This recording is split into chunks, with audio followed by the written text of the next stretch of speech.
Le prince a fait venir un grand sage et lui a demandé comment ne plus être triste. « Sainte Marie Jésus, une revenante !» La route par où vous êtes venue, au loin comme un fil. Et puis vous voyez d'autres fils dans le paysage, d'autres lignes. Elle a marché, marché. D'auberge de carrefour en cabaret de village, marché. Mademoiselle, elle la belle qui est si belle, mademoiselle, elle s'est retournée, voilà qu'ils étaient 10, 20 derrière elle, et là elle voit une enseigne, une auberge, elle s'est dit qu'à l'intérieur, elle serait plus tranquille, elle est entrée. L'or et l'argent, neige qui fond.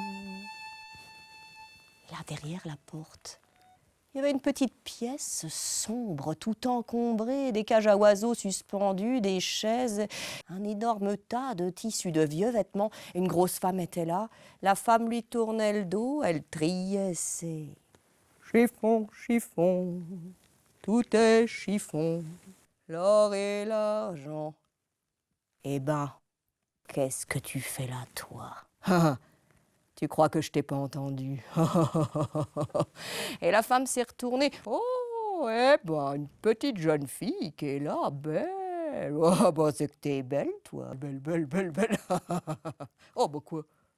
Oh, ben qu'est-ce que oh là là là là là là, qu'est-ce qui t'arrive? Allons, viens, raconte, entre, n'aie pas peur. Elle est entrée, elle s'est approchée à cette femme. Elle a tout raconté entre deux sanglots. Elle a dit « Je veux plus qu'on me regarde ». La grosse femme a souri à tot, et elle a saisi un bâton très long. Au bout du bâton, il y avait un crochet, attrapé du haut d'une étagère une petite mallette en osier. Elle en a sorti des châles, des bouts de rideaux. Elle est revenue tenant quelque chose de tout froissé, fripé, jaune. C'était pas un vêtement. Regarde, ça, c'est une peau de vieille. La chiffonnière a étalé sur la table la peau d'une très très vieille femme, d'au moins 100 ans ou plus, toute ridée, toute froissée, flasque.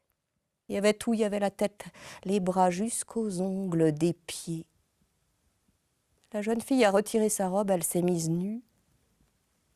Elle a pris la peau, elle l'a enfilée.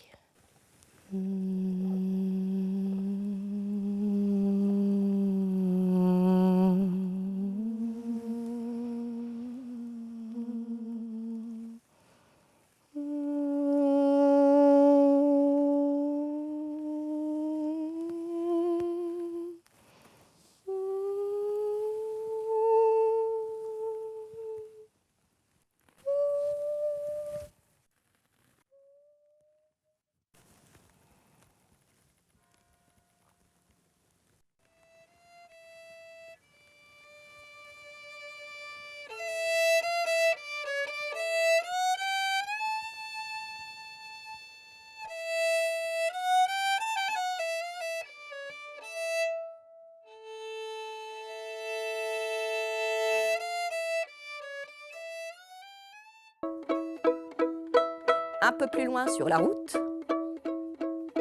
voilà qui déboule la vieille. Le prince n'avait jamais vu ça, une personne aussi vieille que ça, aussi horriblement vieille et laide. Et la vieille qui passe devant lui, elle l'a pas vue, et la vieille qui le dépasse, et la vieille qui s'arrête. Un peu plus loin, au bord de la route, il y avait des fleurs sauvages et la vieille, vive comme un petit écureuil, elle saute dans le fossé, elle cueille des marguerites, un œillet sauvage, elle se fait un bouquet coquette à sa boutonnière. Le prince, il s'est approché. Madame, pardonnez ma curiosité, si je puis me permettre, quel âge avez-vous au juste? J'ai l'âge de mon âge. Oui, oui. Oh, pardonnez-moi, ma bonne vieille, je ne voulais pas vous offenser. La vieille a continué à le toiser des pieds à la tête, et puis elle est remontée sur la route, elle a pris dans son bouquet, tenez, 1000 pertuis, en tisane. C'est très bon contre la mélancolie. Vous m'avez l'air triste, comme le prince de Berloby. Et la vieille est repartie en ricanant. Le prince, attendez, qu'avez-vous dit? J'ai pas bien compris. Le prince de quoi? De Berlo. Berloby. Berloby? Qu'est-ce que c'est que ça?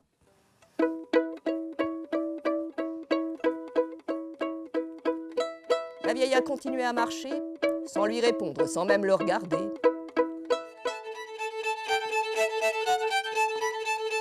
Oh mon Dieu, c'est terrible! Oh, madame, vu de près, vous êtes encore plus décrépite que je ne pensais. Allons, que pouvez-vous faire? Je ne sais pas, moi. Au moins, garder les oies. Filer. Quoi? Filer. Filer. Filer, mais ce n'est pas possible.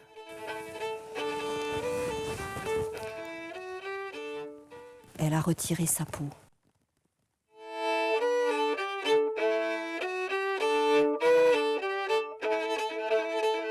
Le prince se mit en voyage à la recherche de la chemise d'un homme heureux. Mais d'homme heureux, il n'en a pas trouvé. Il a trouvé des hommes un peu heureux, assez heureux, pas mal heureux, mais jamais tout à fait. Il leur manquait toujours quelque chose, je ne sais pas moi, un peu d'argent en plus ou un enfant. Et au bout d'années de voyage, le prince n'avait toujours pas trouvé. Il est rentré chez lui, s'est mis dans son jardin, a fait une petite sieste. Et c'est là qu'il a été réveillé de sa sieste par une voix joyeuse. Un chant, c'était le paysan à côté qui travaillait sa vigne en chantant, mais d'une voix tellement joyeuse que le prince est allé le voir. Paysan, tu m'as l'air bien joyeux. Ah ouais, ça va. Bah oui, la vie est belle, le soleil brille. Non, s'il pleut, j'aime bien aussi. Oh non, me donnez pas d'argent, j'ai pas besoin. Et voilà qu'après si longtemps, c'était chez lui que le prince avait enfin trouvé un homme parfaitement heureux. Donne-moi ta chemise. Seulement, le paysan, pauvre comme il était sous sa grosse veste de paysan de chemise, il n'en avait pas. Et ouais, et c'est comme ça, et cric et crac,